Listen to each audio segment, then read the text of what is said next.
same as an approach which is anchored in critical social theory. And so this idea of being anchored in critical social theory is what the kind of work we're actually doing with students. So there's a concern for social justice. It's about reflection and action. It's a collective practice, and it's situated within a context. Obviously, the work is dialogical, and the organization's work, that the vehicle through which is done, is called bottom up, which also reflects the ethos which we hope to adopt in the work. So it's not telling students or teaching students, we actually learn together, and we form ideas together. That takes place through very simple activities with high school students, like reading.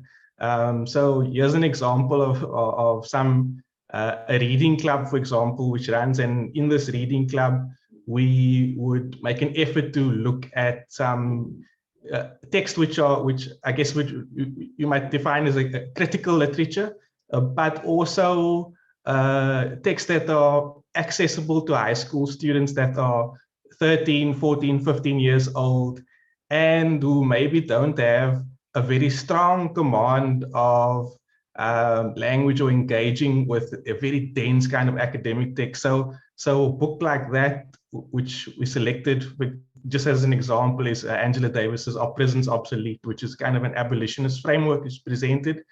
And on the slide that I've shared is simply student responses. So this is while we were still having kind of a WhatsApp engagement. So this took place, we were able to read together at some points. And then when we had the harder lockdowns under COVID, we couldn't actually meet together. So we continued our conversations online, and students responded, for example, on the basis of what they read about to the question of the book, are prisons obsolete, or what needs to be done, for example, to render prisons obsolete, and what range of things could we do. And you can see that students, they are able to identify kind of what are kind of big, broad social issues: safety, housing, education, job opportunities, and so on.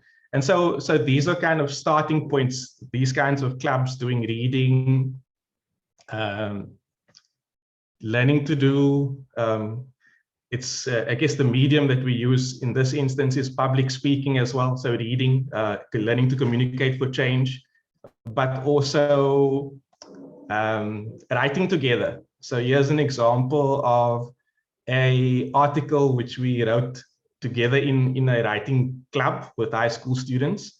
And obviously this didn't just happen kind of in one sitting. It took a while to kind of process through, and using techniques like, okay, what are the things which we really want to say? Can everyone offer a sentence or a paragraph to do this? And then trying to hack all of that together again as a group to make one coherent piece, which we could actually have something to say. And what I like about this is it was put in the Daily Maverick, but you can see all the names of the students, for example, who contributed here. And so we really want to try to have this idea of collaboration. So even if a student contributed only a sentence, that contribution is still something which makes the piece.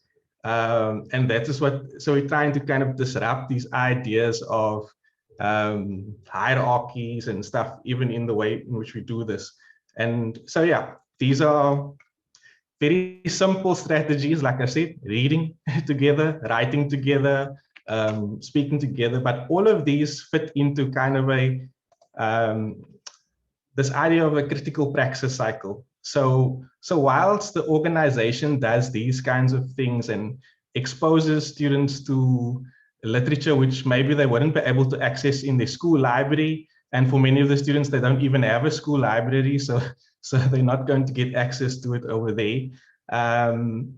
But it's preparing them to do this kind of work of identifying issues which they care about, which concern them, whether in the context of the school or the community.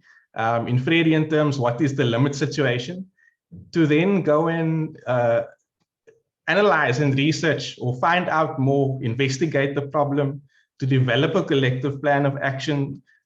Sorry, I see the slide just shifted the T there, but to implement that plan of action and then to reevaluate. So this is kind of key to a kind of, let's say, a Freudian model of change. And it's an iterative process. And we're constantly learning and we're constantly discovering new things as we do that.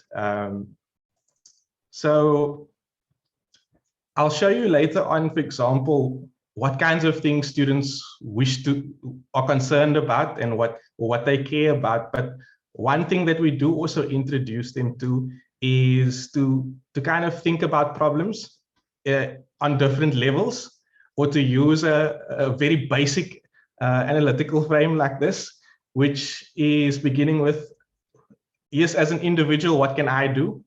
Or how am I connected to the problem? But if we get stuck on that level, then what we end up with is kind of a self-help approach, which we're not trying to do, right?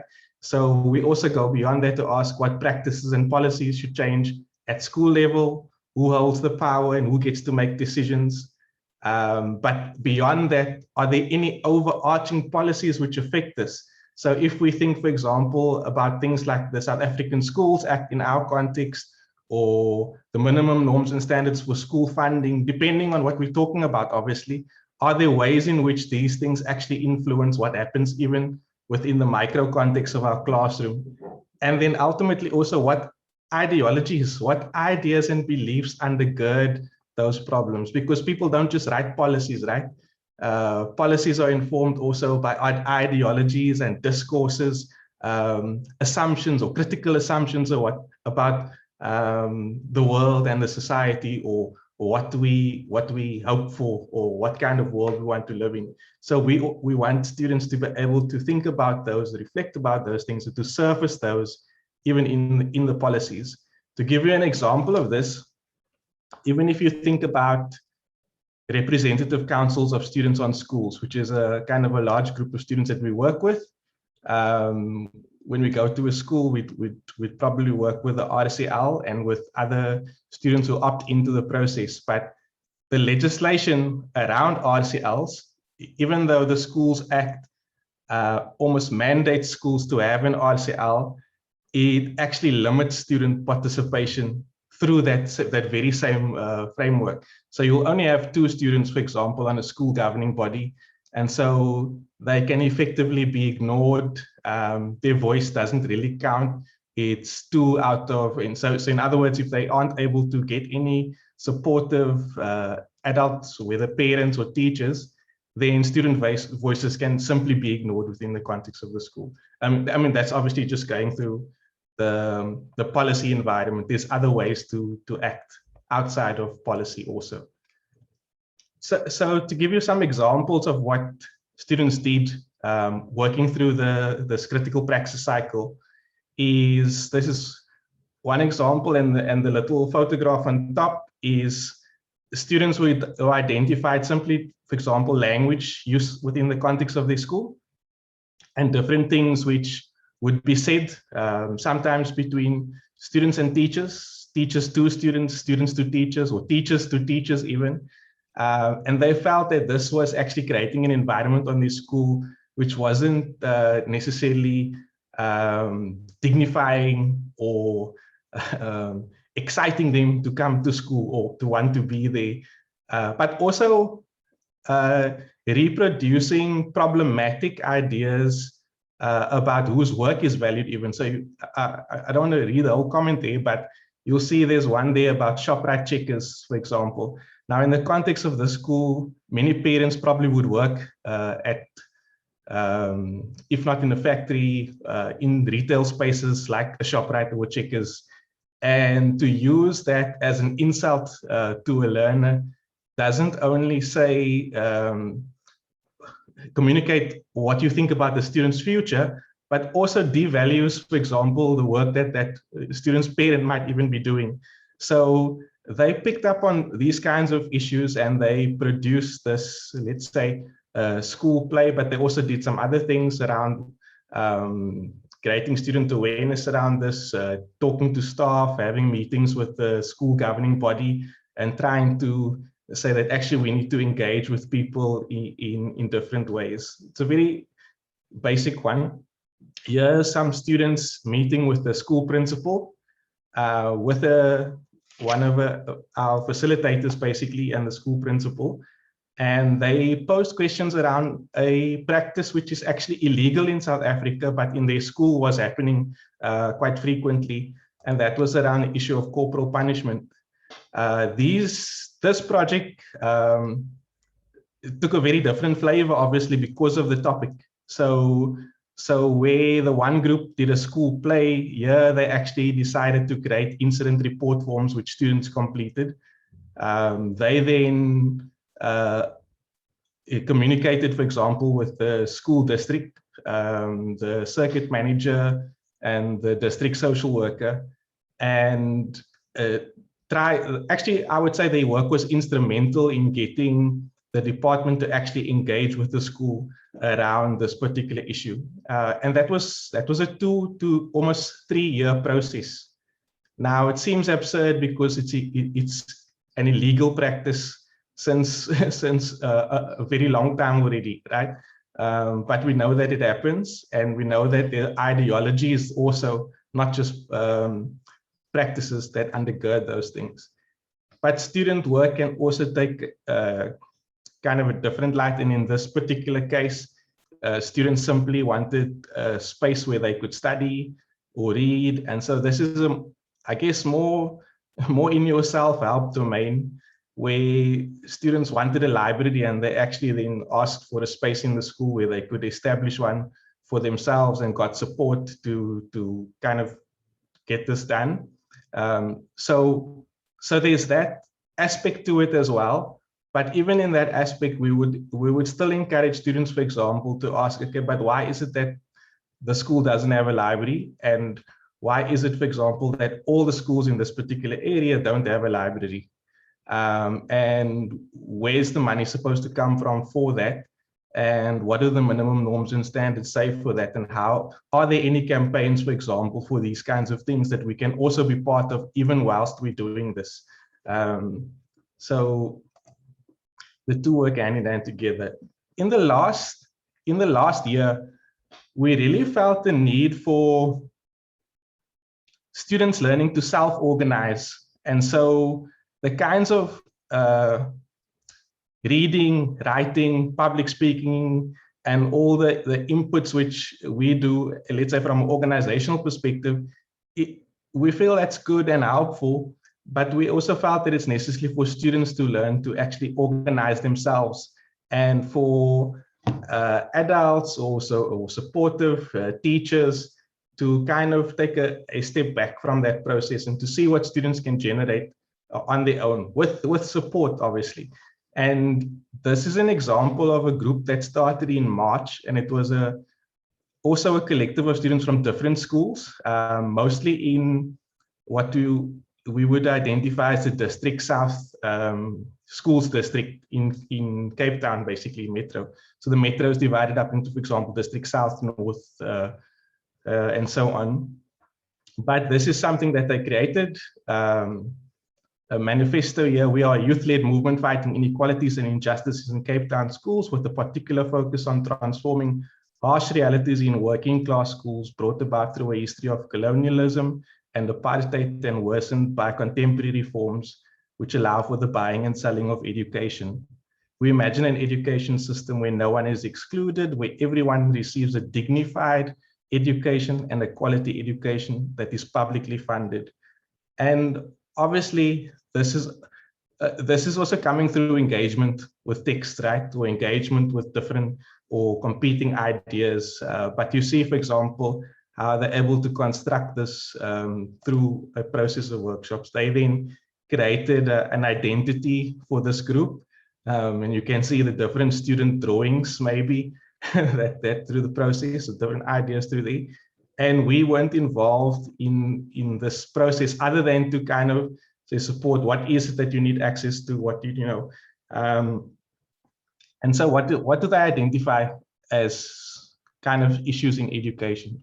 Broken promises from the government to the public school, overcrowded classes, the way people of color are held to a different standard, There's probably 100 of these little index cards which students filled up with stuff that takes place within the context of school, or which they're concerned about. Language issues, for example, would be a huge one in that. Race and class issues, quite salient issues in regard to that. Here's a student from that group. Just to give you an idea, is what they've done now is to kind of divide themselves up into work groups.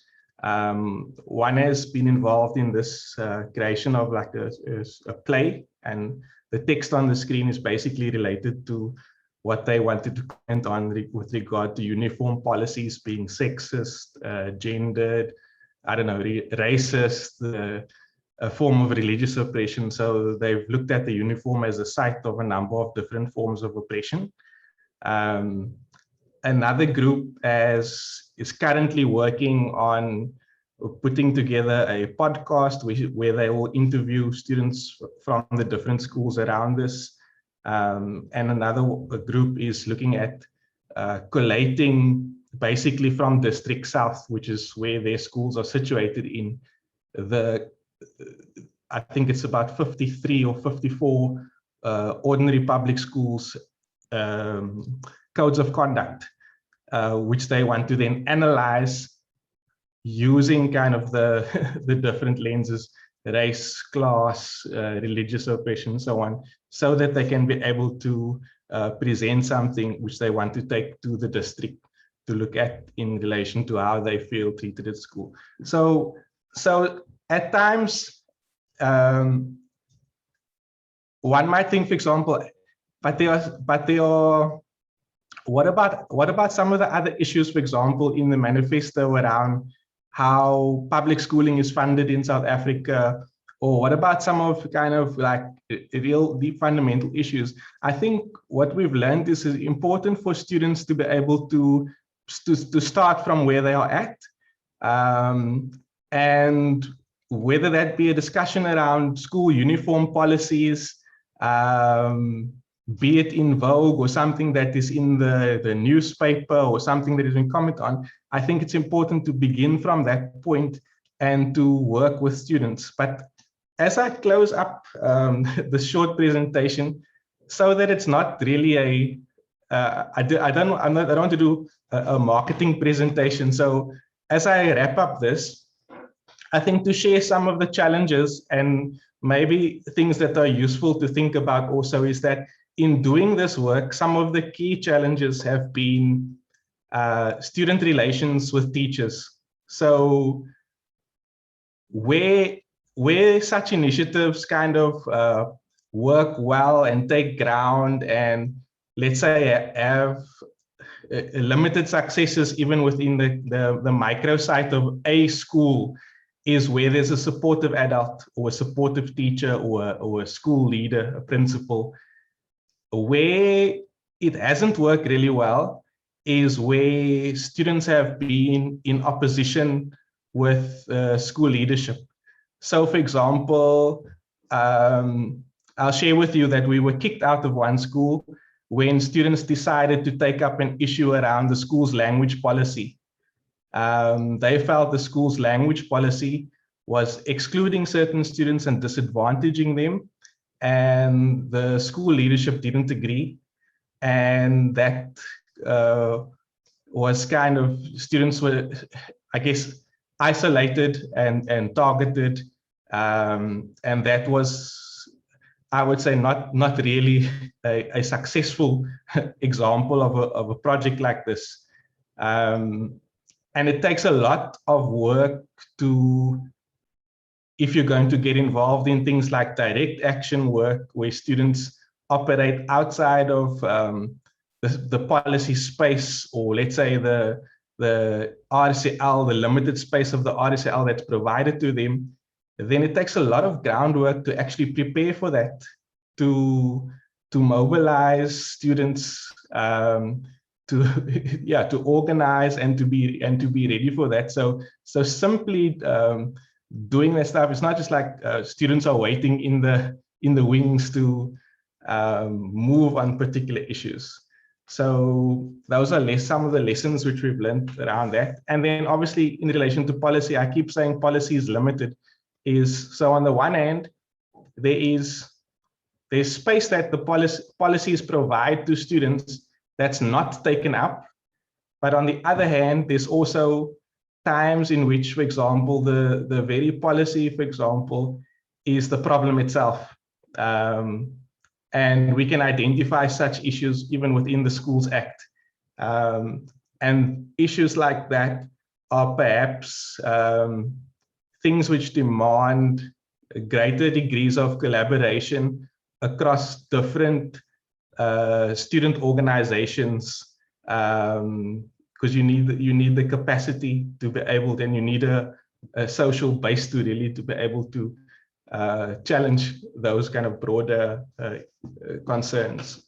So yeah, this is just a little bit about the work that I've done. And I hope that out of it, there are some interesting questions or interesting things that we can reflect on together. I think the reason why critical education is important is precisely because it's in short supply. The discourses which circulate within schools are very much the discourses which circulate in broader society as well, right?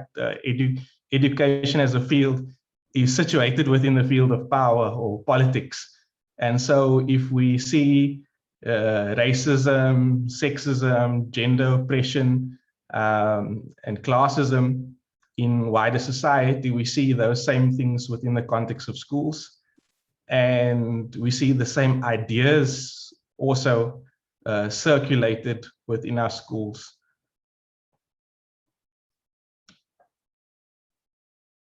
Thanks. I think I'll end there. I probably went over time also.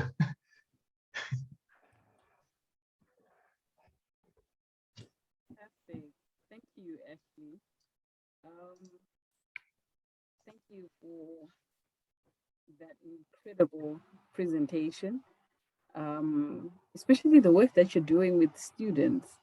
Well, there's so much to say about that. I will not at this point, because what we want to do now is we want to get into breakaway groups where we are going to talk in smaller groups and just reflect on Ashley's work and see where, how does it relate to our own work, and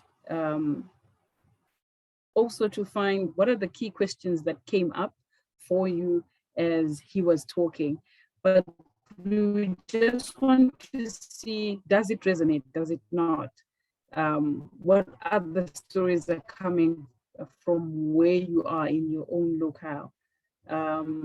So, Jill, do you happen? Thanks, Precious. Yes, I've just put the questions in the chat there. But basically, it's just that was a really, really provocative presentation, Ashley. And I must say, I wish you would be Minister of Education, because this doesn't happen in schools. I know that. But I think we all come from very different sort of contexts. In the groups, if we can just reflect on what we heard that's meaningful for us in the different contexts in which we work. So Nia's going to put us into different groups. They kind of thought through groups, but it's a little bit random. So just one of the objectives is just to have smaller groups to reflect on any insights, and the other point is just so that we get a chance to meet others in the network and just connect a little bit and learn a little bit more about each other. So we've got about I think we've got about 20 minutes in the groups. So thanks, Nia. You'll find yourself just magically in a room.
You nearly flipped us all there, Klein. Sorry for flipping you off, guys. I want to know how to do that. I'm using a gimbal because as I got home, there's no power anywhere in the area. So I'm on my phone and I'm learning new things here myself. Okay. So at So any you mean minute we it could can't, die. I hope it we can't doesn't. do it on our screen? No, unfortunately.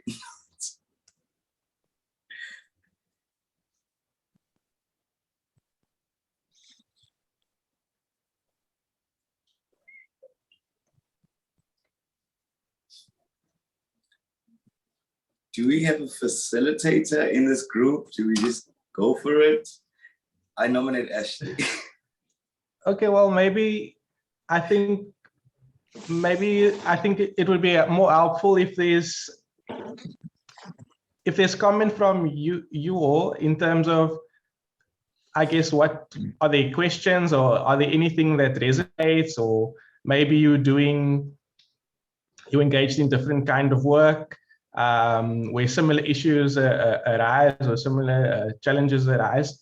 So yeah, I don't know. What are the points of interest or the questions that you have that we could? I think that would maybe be a more productive way to go.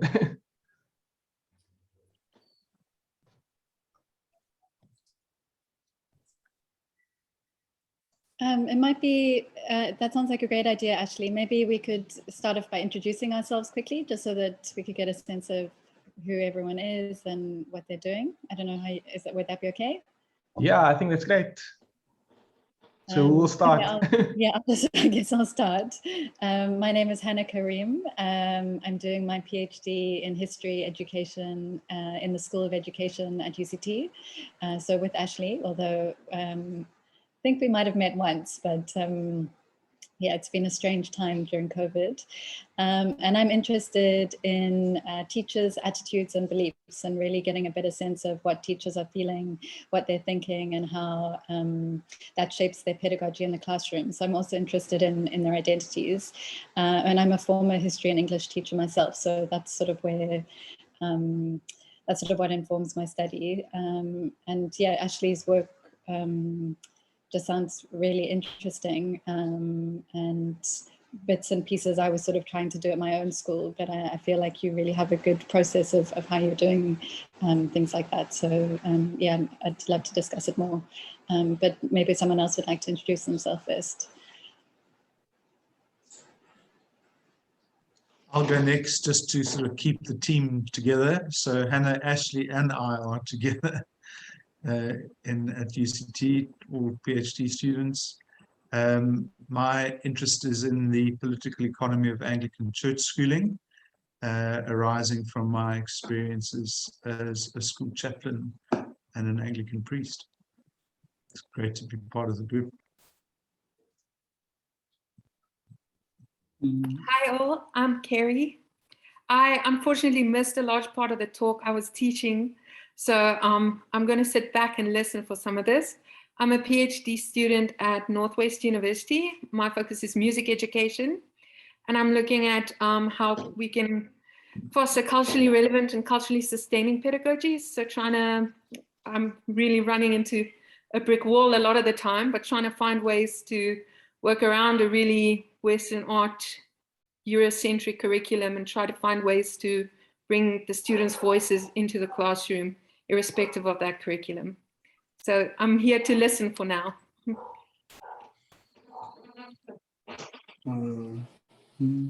I think I can go next. Am I audible? Oh, hi everyone. I guess I'm the youngest here. Well, my name is Taziri Ferreira. I'm from the University of the Western Cape doing my final year in law. I'm also a Geography scholar, which forms part of Canon Collins. And my interest is, I'm interested in human rights law, specifically with the language in education. So I recently did my research paper with the language in education in the South African Constitution, where I looked at language policies and what the Constitution actually provides. So that is my area of interest. And I'm also a peer facilitator at a nonprofit organization, which is called Africa Unite, which mainly focuses on working with young learners in disadvantaged schools. And we mainly try to basically help these students identify issues within their schools, and they trying to address these issues by having certain events. And Africa Unite as an organization, they also have various projects in place, such as they have like poetry clubs, reading clubs, etc., in order to assist these students identify issues within their communities. So that's just a bit about me. Thank you. Okay, I'll go next. Hope I'm audible. Hi everyone, I'm Klein Smith. I'm from Durban, KwaZulu-Natal. I'm a master's student still because I was put in a situation where I had to do my PGCE or face unemployment. And I just think that with the relationships that you build with learners, with the student body at large, I found myself desperate to stay because of those relationships that I had forged. My research involves looking at workshop theatre and how we can use workshop theatre to explore a vast variety of issues, namely identity and gender.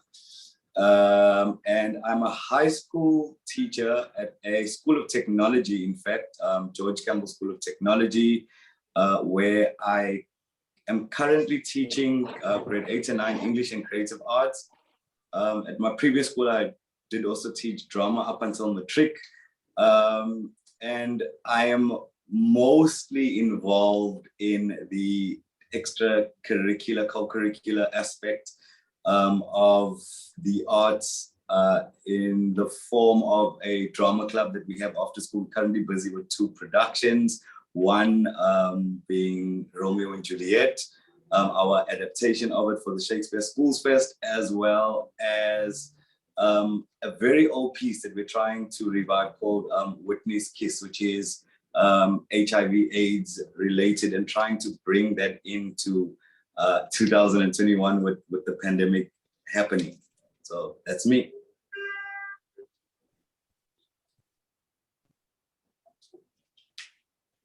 Good afternoon, everyone. 1 September, and PhD student, DCT. As a practitioner, I'm an entrepreneur. I'm in the educational technology space. My research and my practice work is in the enablement of student access to quality education, primarily in universities of technology, by students who are coming from underserved communities. And I'm just looking at the time that we are asked to be back after 5. So I'm just going to shoot my questions whilst at it for Ashley. Just two simple questions. The first one is just based on the practice, on the project that you're working on at the schools. How do you measure your success? And considering the age groups that you work with, how do you ensure that you have continuity? Because the type of work that you're doing, I would imagine that if I'm working with the grade 11 and 10 group, that's a 2-year cycle that they would be out of the system. How do you ensure that you have that sustainability in terms of just the understanding or the importance of the various projects that you're doing across the grades?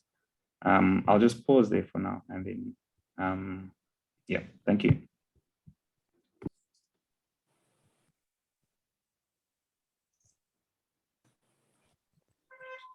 Is Precious and Tamisho gonna introduce themselves, and then I'll respond after?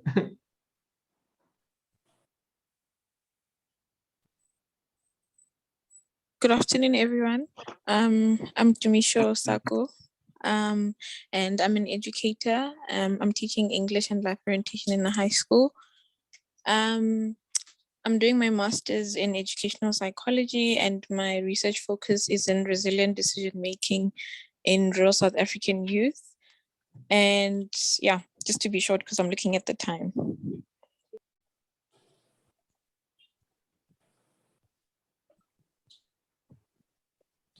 Okay, so I'm Catherine. I'm from Canon Collins Trust, and we can go over just a few minutes if we run out of time. Go for it, Ashley, unless Precious wants to talk. Okay, yeah. That's a question that people, I think, get a lot within, let's say, a nonprofit sector, and it's a question that, in one sense, I almost want to reject. But I'll give you my answer in terms of how we do think about it. Is for myself, I see it as an education project. So success for me is really just students being able to develop a sense of awareness of how the world works, more specifically how power works within the world in unequal ways, and also for them in doing so, also I don't think it's just about knowing, because there's also a sense in which critical pedagogy is taken up in certain spaces where it's just about raising awareness and just about knowing, okay, the world is this terrible place and these things are taking place, but it's also about developing student agency. And I think that's quite important, especially when you're working. I didn't mention it, but most of the schools in which I do work are schools which I guess would be under-resourced or disadvantaged, or oppressed, if you like, situations, or schools and communities. And so I think it's important for students located in those ways to not just know, but also to be able to feel a sense of agency, to be able to do something about it. Otherwise, what you can just be doing is kind of generating paralysis, or generating like, oh, there's nothing we can do. We're stuck in this situation. So I think those two things for me is what we aim for. But we see it pretty much as a process of education where students are learning and we are learning, I guess, together with the students. In terms of your second question around continuity, that is a challenge in high school work, because students are going off after school to go and work, or to, if they're lucky, to go and study, or others are just going to, I don't know, take care of their families in one or other way. So we work with students. We don't have like an age. So we work in the high school. So it's grade 8 through 12 in our setting. So we will have grade 8s and grade 12s in the same group, discussing together, working on the same projects. So we don't differentiate in that way. So there is a kind of helpful aspect to that. Obviously, those who've been in the process for longer are able to assist with those who are kind of coming into grade 8, into high school, new, never having ever spoken about terms like justice, fairness, or whatever, or really thought too deeply about concepts like that. So I think that's helpful to have the mix. And where students do kind of leave school, like this year, we have 3 students who, it's a sad but quite common story also, is students who are top learners in their school, but who, because of the kind of education they've granted access to, weren't able to access further studies. They all applied and they all received regret letters. And this year we've tried to assist them to reapply, to rewrite modules and whatever it may be. But they also have contributed, for example, sharing the experiences of whilst they were on high school RCL with those who are still at school. And I guess that's the other side of the work that we don't really talk too much about, but it's also just about dealing with the daily challenges, whether students are eating or not, helping with applications and filling out forms and so on. That's another side of it.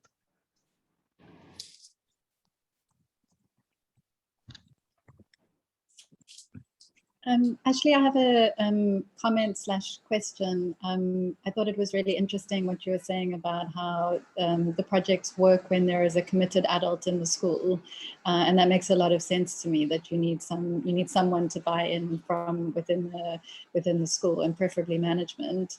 And I guess I was just thinking about whether the teachers also feel often a sense of a lack of agency in schools, and that in working with the kids, whether they also have a kind of a transformative experience.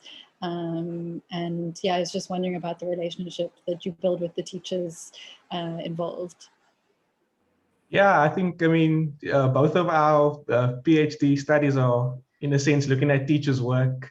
So I think that's a critical thing that you point out is, I think, aside from teachers like agency or whether they feel they have the ability to move things, I think in a lot of what we've experienced in our limited space, and it may be different elsewhere, so I don't want to generalize, is that the same work that happens with students almost needs to happen with teachers as well.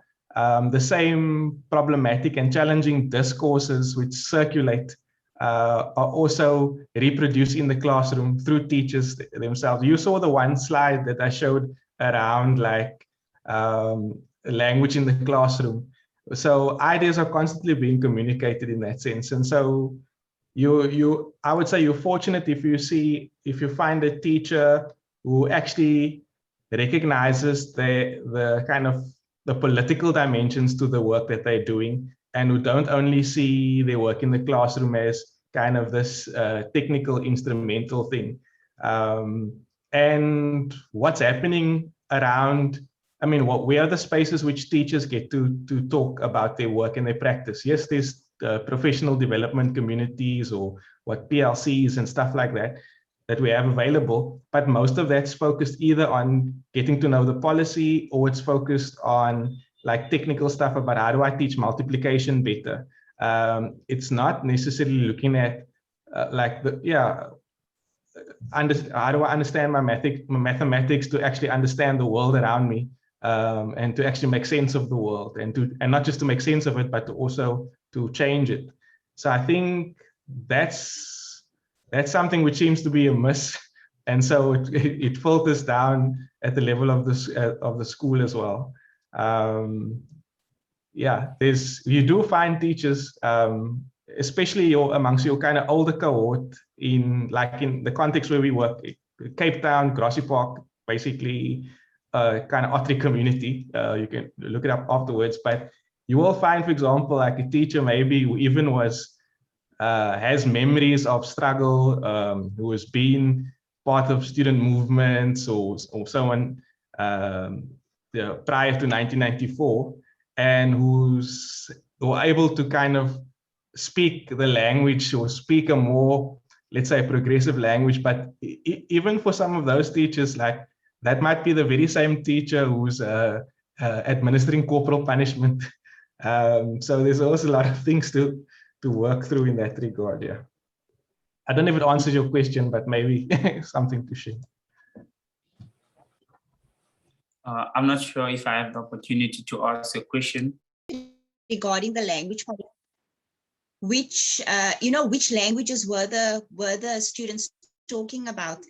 But I think but I think, Sarah, the issues that you bring up with regards to the language policy is definitely an issue. From my perspective, more particularly with the isiXhosa children, in terms of them needing to switch over to English in grade 4. But I haven't really found that to be a problem with the Afrikaans English switch. But obviously, I think that's why the context of the schools that he's working in is important. But the other thing that I've picked up is, Paulo Freire speaks specifically about adult learners. His theory of social justice is located within adult education. So it's related to adults who didn't have access to education at a younger age, and now they are entering spaces of learning. And so there is this pedagogy of empowerment, right? And so I think that empowerment, and I think Sarah, as a previous teacher, and also Caroline would agree that the kinds of empowerment that you give to adults would be different to the empowerment strategies that you do provide to younger people. Do you know what I'm saying? So for me, the question is, yes, we are giving the students a voice, which I think is very important.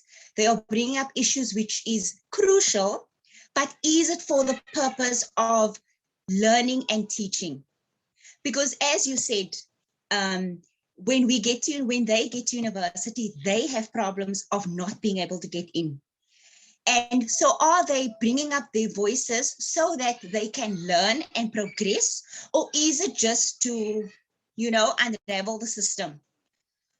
So I think he wasn't kind of clear as to what the outcome would be, or what kind of framework he's working towards with the students to kind of make sure that better teaching and learning opportunities are available so that they don't need to go and work at ShopRite, so that they do get access into higher education. Because, I come from one of those schools. I worked in one of those schools, and I live in areas where those schools are. So I think it is very important for colored children to have greater access into university, and the kinds of teaching and learning opportunities that are available in schools need to get them there first, and not necessarily, whilst identity is important, it's crucial, but it needs to be within the context of getting them to a better place in terms of learning. So that's my view. Simam Kelly? Yeah. Thank you, Kellyanne. Simam Kelly, yes. Okay, before I make my comment, I just wanted to say, Kellyanne, isiXhosa is the language, and Xhosa or amaXhosa are people. So it's not isiXhosa people, because isiXhosa is the language. Yes, I was referring to the language. Oh, because the thing is, you said isiXhosa people, so I was, yeah. Oh, okay. So thanks.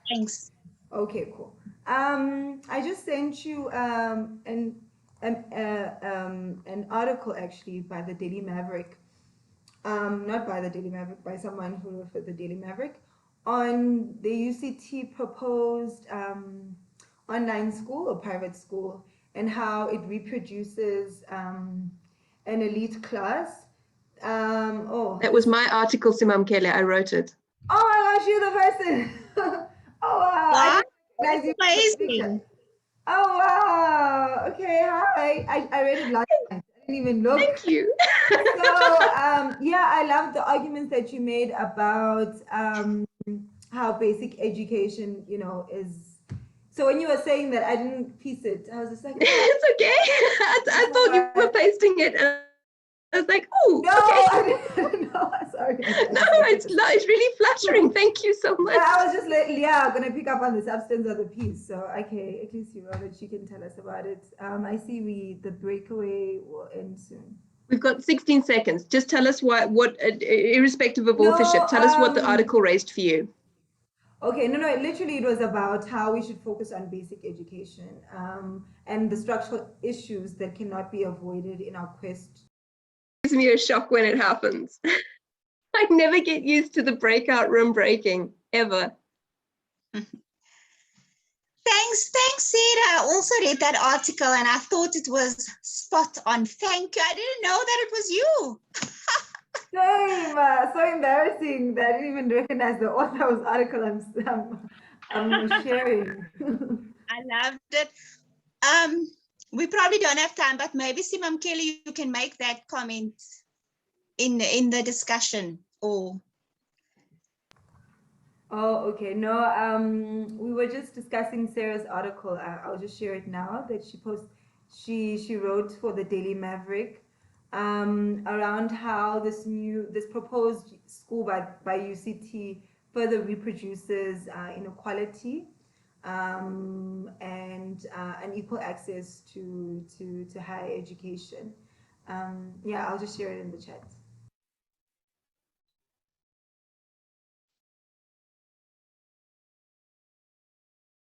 And a shout out to Jill, who told me I should publish that. She gave me the confidence and the backing to send it through.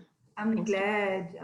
I loved also what you said about the crisis of funding in higher education and how that makes us vulnerable to, you know, to corporate interests and corporate capture. And it actually was scary for me working in the higher education space, and just seeing the potential risks of it all.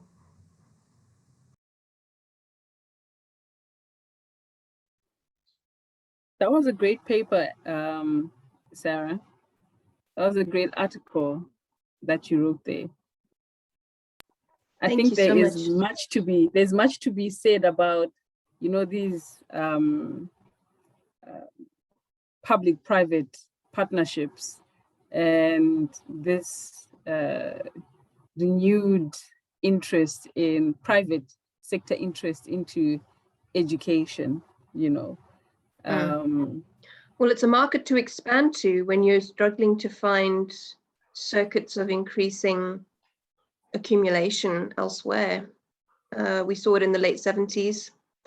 And I think we're seeing another moment where profit seeking is needing to find new spheres of commodification, and basic human rights, education, health, water, housing are on the block, and we need to notice and we need to fight it.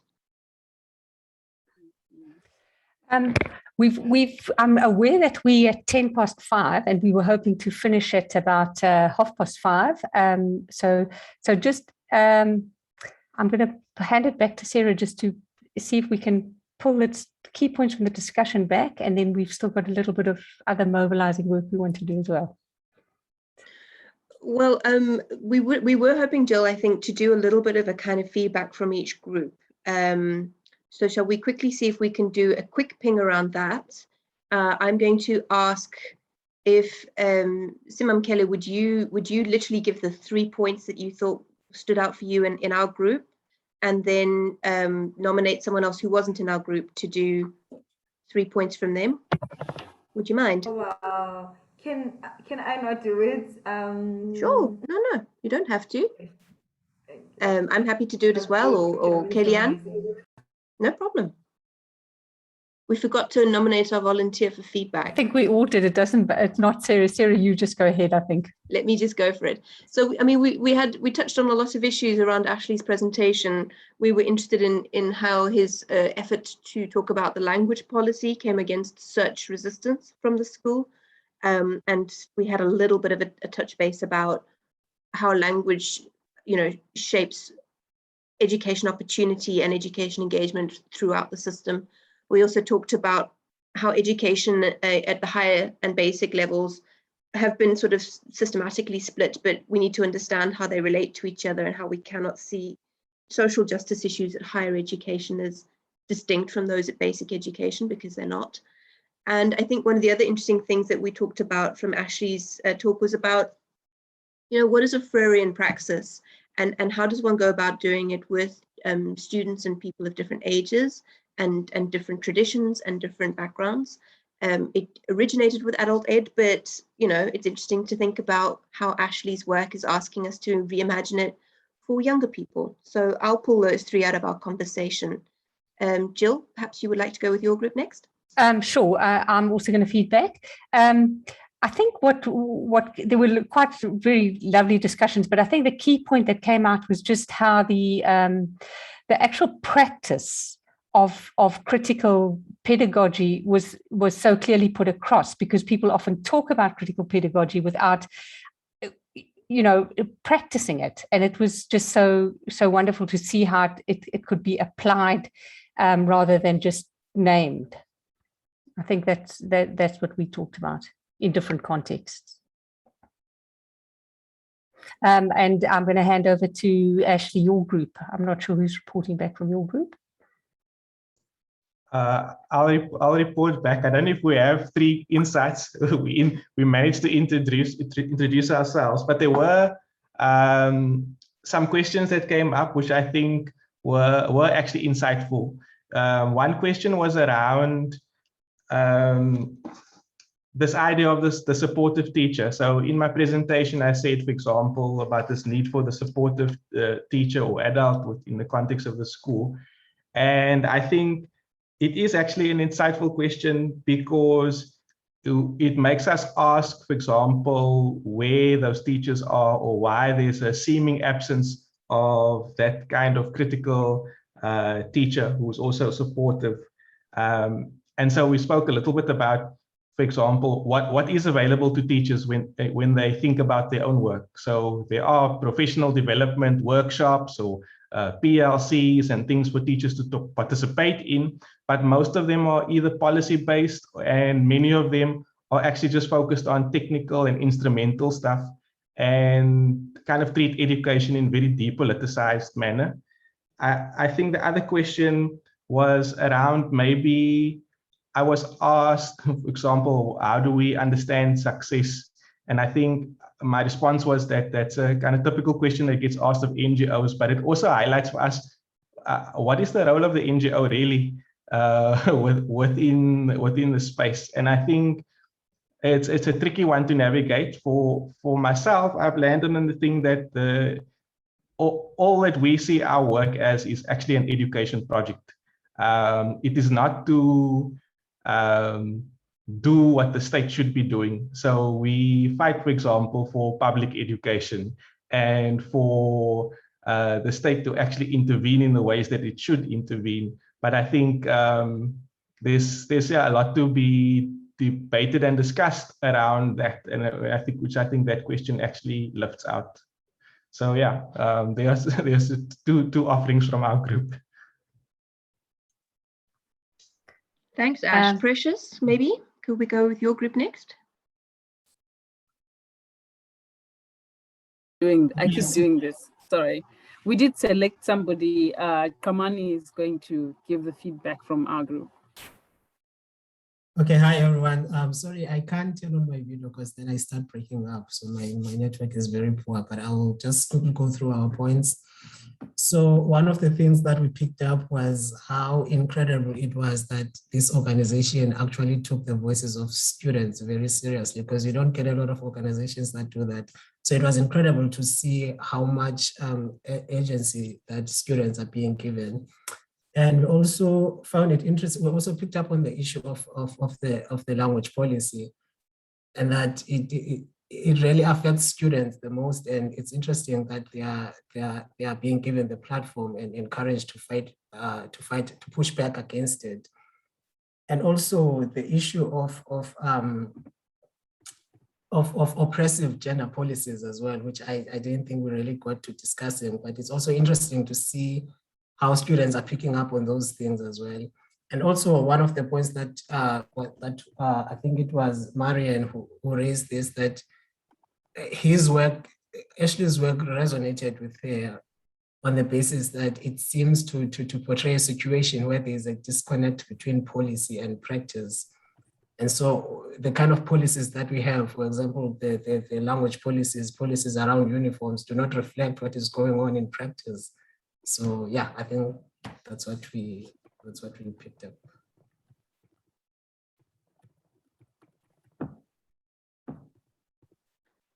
Fantastic. Thank you so much, Kamani.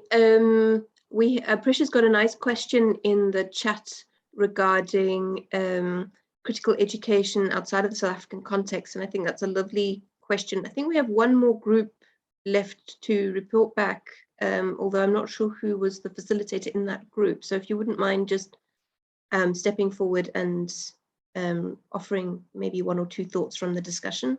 Was it yourself, Catherine, or the outstanding group?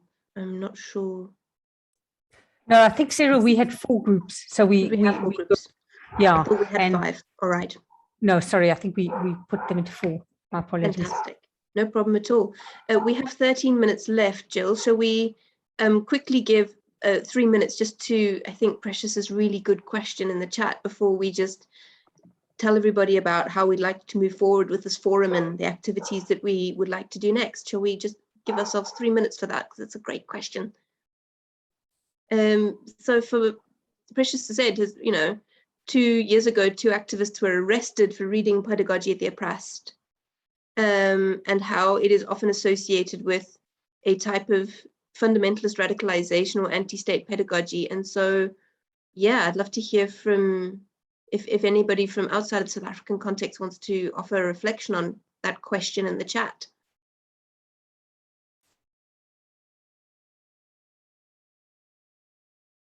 We can also pick it up in another session later. Kaylee Ann, you want to offer a thought? Hi, thanks. Sarah, I just wanted to ask Ashley if you could maybe share with us what was the issue with the language policy. Like, was students wanting to, which language did they want to learn in? If you could just maybe give a little bit of context on that. I think that would be very quickly.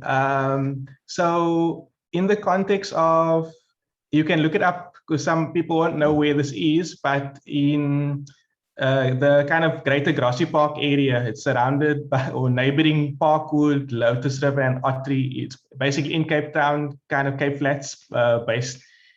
You have what they call the Marble Flats community and the Parkwood community, where the its predominant language are Afrikaans, and students tend to also be poorer in these spaces. But there's a main road basically that runs through Grassy Park, and on the other side of the main road, what you may find is that most people are speaking English. Now, primary schools in that area have different kind of languages or medium of instruction. But what happens with the high schools, in order, this is my argument, is in order to play the numbers game and the results game, high schools who used to do dual medium or what do you call it, bimodal kind of thing, where they do double classes, would switch to English only. And so effectively, I guess, cut out a certain class of students within the community. So you try to pull students who are from English homes and who would be also fairly poor, but from, let's say, you got a little bit more money, and a little bit more things that you can bring with you to school. And the hope, I guess, is that they would be easier to teach also. So yeah, so that was the I guess the background to that story. I mean, it's different to the kind of biggest story around language in South Africa with African languages, but it's the same kind of politics where everything is pushed towards a kind of Anglo-normative perspective. Mm-hmm. Thanks, Ashley. I think that there's, as Jill said in the chat, a lot of issues that have been raised that we, alas, we don't have time to deal with all of them today, but let's use the last 10 minutes together to talk about what we're hoping this platform could become and how perhaps it might create the space for us to continue these conversations and create the time together to hash them out more deeply. So the idea is that this can become a regular community of education scholars and alumni attached to the Canon Collins experience. I actually like to call it an experience rather than a scholarship or a program, because I have found that this is the most community-oriented source of funding I've had during my scholarly career. And there's a lot more to what the Canon Collins Trust does than just kind of give us the most unstrings attached money, which is also just really lovely. But let's try and think about the Canon Collins experience. Jill, are you wanting to come in there, or should I continue? Okay, continue. So one of the things that we want to do is we want to try and create an interest group where perhaps once a month we meet to have a speaker like Ashley tell us about whatever work you're doing, whether it's organizational work, whether it's activist work, whether it's a type of scholarship. Perhaps you're involved in policy making spaces and want to share insights from there. But there is just such a wealth of expertise and knowledge in this room. I mean, I really felt very small fry in my group when I realized that we had deans from universities and very experienced professors, etc., in this space. And we want to try and tap into that and start to share it much more richly together. So perhaps we're going to have a regular rhythm of once a month getting together on a platform like this. We hear what each other are doing. There's a lot that's being done in the people present today that we just don't know about.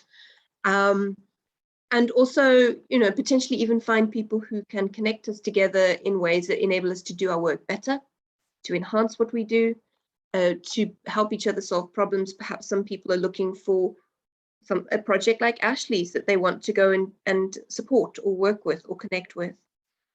So the first thing we'd like to establish is that something that would appeal to people here? Is there appetite for it? And if there is, how do we kind of take our cue from Ash to make it a collective decision making so that you can say, this is what I'd like this space to be. This is what I'd like this space to do.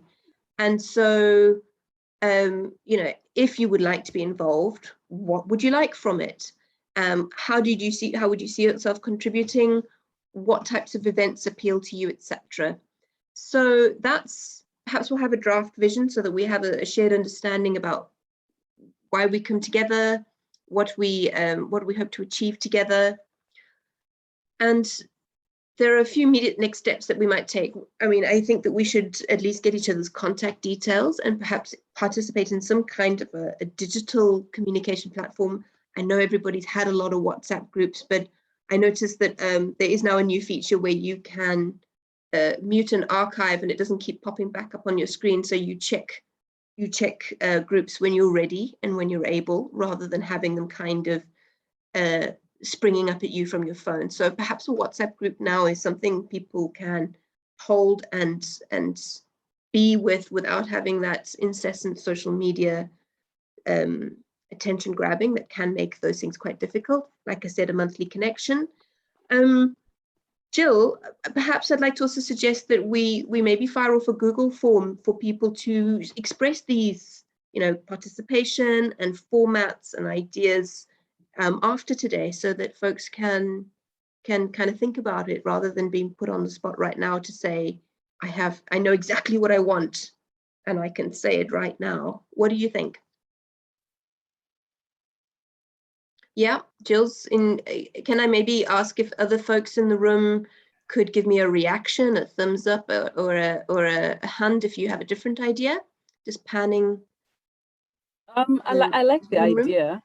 Yeah, Precious. I like the idea. I like the idea. I'm for it.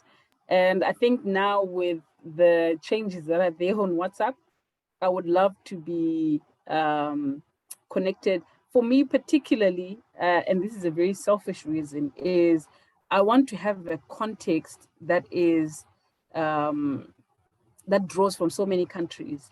And we have that within Canon Collins, just to understand how education is evolving in other places, just so that I have an insight, a refreshed insight into the work that I do.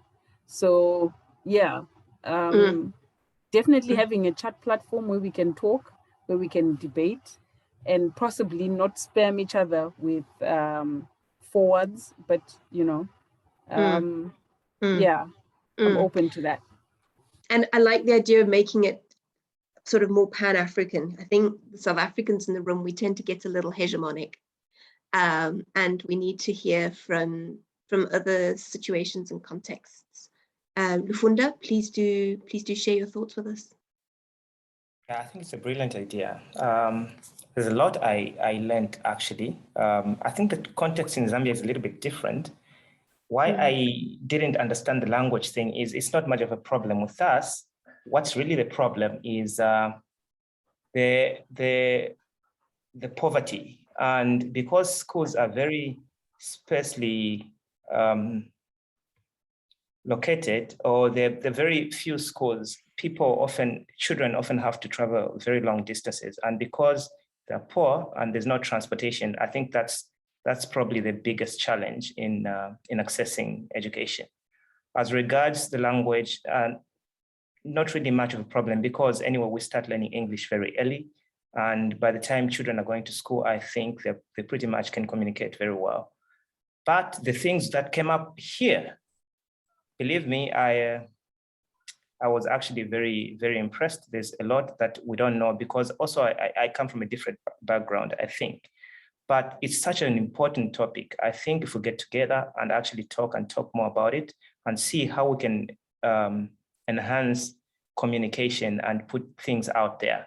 Otherwise, then if we just sit after this, we wouldn't be doing a great job, to be honest. And there's a lot that's going on out there, and it would be nice to have it like once a month, yeah.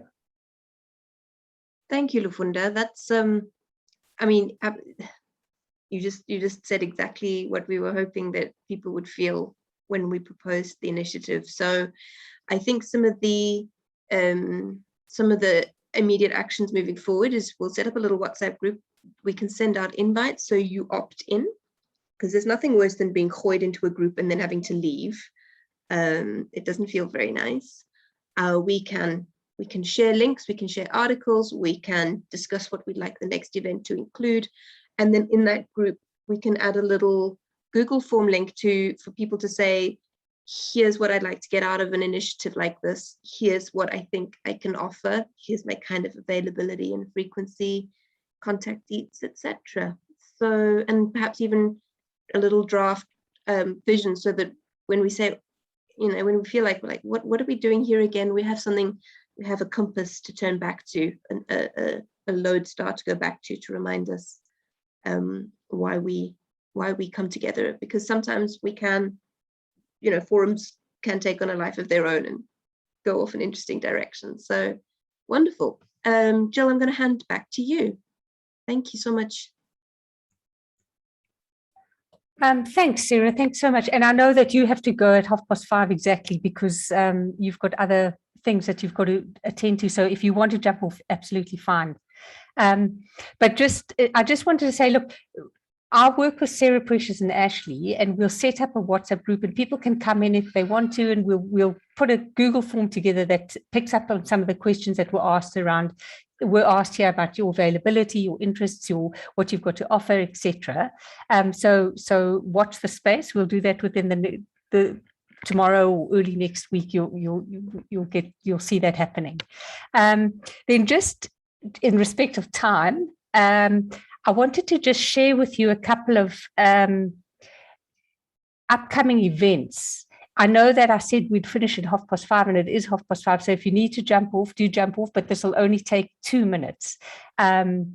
Nia, if you can just share the slide with us, just so that you know what's coming up from Canon Collins' side in the next couple of months.